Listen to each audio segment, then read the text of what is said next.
അവിടെ നമ്മുടെ bush pepper ഉണ്ടാക്കുന്ന first batch, second batch, third ബാച്ചൊക്കെ കുരുമുളകായി തുടങ്ങി.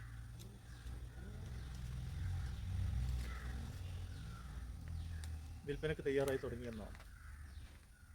അപ്പോൾ നമ്മളിതിനെ കുറച്ച് ചാണകപ്പൊടിയൊക്കെ ഇട്ട് കൊടുക്കണം, എന്നെങ്കിൽ മാത്രമേ നല്ല കരുത്തിലൊക്കെ പൊട്ടി മുളച്ച് വരുള്ളൂ.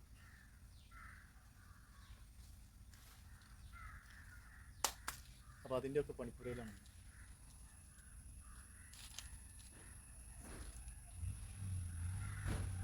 ഏറെക്കുറെയൊക്കെ ഇതുണ്ടോ, ഇതൊക്കെ തിരികളാണ്. കമ്പൽ തിരി വന്നുകൊണ്ടിരിക്കും. കുറ്റിക്കുരുമുളകിനെ കുറിച്ച് കൂടുതൽ പറയേണ്ട ആവശ്യമില്ല. എല്ലാ സമയത്തും നമുക്ക് കുരുമുളക് തരുന്നതാണ് കുറ്റിക്കുരുമുളക്. അപ്പോൾ ഇനി ഇതിൻ്റെ ബാഗിലൊക്കെ കുറേശ്ശെ ചാണകപ്പൊടി ഇട്ട് കൊടുക്കുക. ചാണകപ്പൊടി ഇട്ട് കൊടുക്കുമ്പോൾ അത് നന്നായിട്ട് തെളിർത്ത് വരും ചെയ്യും.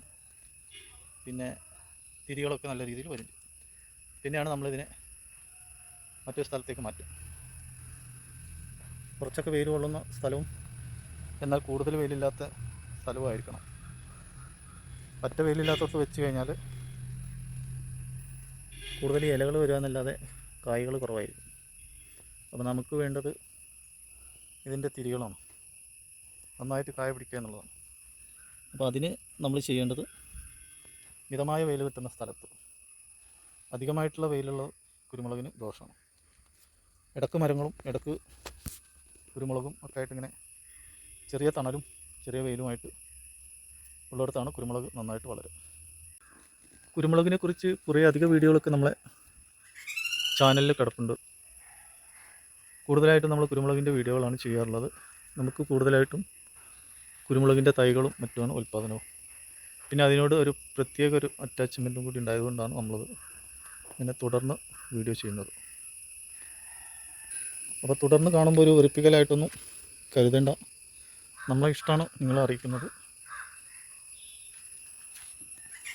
ഇതൊക്കെ ഇങ്ങനെ ഇതിനോടനുബന്ധിച്ച് നമ്മൾ ഇണങ്ങി ചേരുമ്പോൾ മാത്രമാണ് ഇതിനോട് കൂടുതൽ ഇഷ്ടവും. ഇത് കാണുമ്പോൾ കയറി നല്ല കണ്ണിന് കൗതുകം ഒക്കെ തോന്നുക.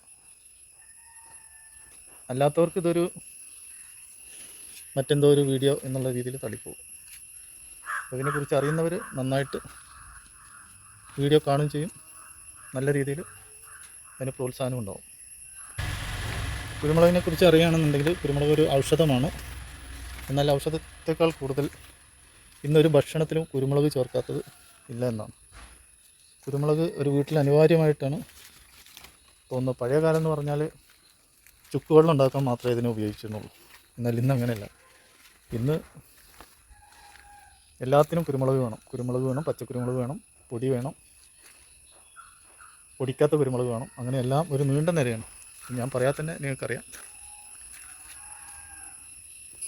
പറഞ്ഞു വരുന്നത്, നമ്മളെ ബുഷ് പെപ്പർ വെച്ച് കഴിഞ്ഞാൽ ഇതുപോലെ കുണ്ട കൂടി ഇങ്ങനെ നിൽക്കും, നല്ല രീതിയിൽ കായ പിടിക്കും. ഒട്ടും മോശമില്ലാത്ത രീതിയിലൊക്കെ നമുക്ക് അതിനെ വളർത്തിയെടുക്കാം. ഇതിപ്പോൾ ഒരു ഒറ്റ കുറ്റിക്കുരുമുളകിൻ്റെ തൈയാണ്, അതൊരു തൈയാണ്. അപ്പോൾ ഇതൊരു 10-15 തൈ നല്ല സ്ഥലവും സാഹചര്യം ഉള്ളിടത്തൊക്കെ വെച്ച് കഴിഞ്ഞാൽ നമുക്ക് ആവശ്യത്തിനും നമുക്ക് വിൽക്കാനും ഒക്കെ കുരുമുളകുണ്ടാവും. അതിപ്പോൾ മുറ്റത്താണെങ്കിൽ നമുക്ക് ഇങ്ങനെ സെറ്റ് ചെയ്യാം, അതല്ല പറമ്പിലാണെങ്കിൽ ഇതേപോലെ സെറ്റ് ചെയ്യാം. പറമ്പിലാണെങ്കിൽ കൂടുതൽ കാനലില്ലാത്ത സ്ഥലമായിരിക്കണമെന്ന് മാത്രം. ഇതിലെ നമ്മൾ പറമ്പിലാണിത്. അപ്പോൾ പറഞ്ഞു വരുന്നത്, കുരുമുളക് ഇന്ന് ഔഷധത്തേക്കാൾ കൂടുതൽ ഭക്ഷണത്തിനാണ് ഉപയോഗിച്ച് വരുന്നത്. ഭക്ഷണത്തിൻ്റെ രുചിക്കും മണത്തിനും വേണ്ടി പല രീതിയിൽ കുരുമുളകിനെ ഉപയോഗപ്പെടുത്തുന്നു. അതുകൊണ്ട് തന്നെ കുരുമുളക് എന്നും നല്ല നിലവാരത്തിൽ തന്നെയാണ് പോകുന്നത്. ഇനിയും അത് ഉയർച്ചയല്ലാതെ താഴ്ചയൊന്നും ഉണ്ടാവാൻ സാധ്യതയില്ല. അതിൻ്റെ മാർക്കറ്റിംഗ് എന്നും നിലവാരമുള്ളത് തന്നെ ആയിരിക്കും. അപ്പോൾ ഇത്രയൊക്കെയാണ് കുരുമുളകിനെ കുറിച്ച് നിങ്ങളോട് പറയാനുള്ളത്. അപ്പോൾ എല്ലാവരും വീഡിയോ ഒക്കെ കണ്ട് നമ്മളെ സപ്പോർട്ട് ചെയ്യാം. മറ്റൊരു വീഡിയോ ആയിട്ട് നമുക്ക് വീണ്ടും കാണാം. Okay, bye bye.